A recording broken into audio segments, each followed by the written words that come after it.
So ayan, pumunta na nga tayo dito para bisitahin yung bahay nila Lola Ines. At the same time, nagdala din tayo ng kanilang mga gulayin. So ayan, may mga halaman na.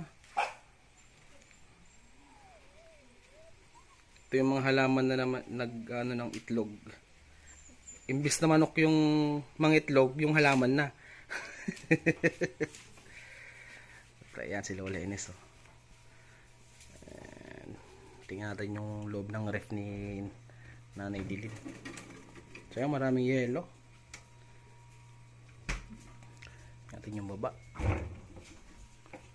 Uy! Yan, may mga soft drinks.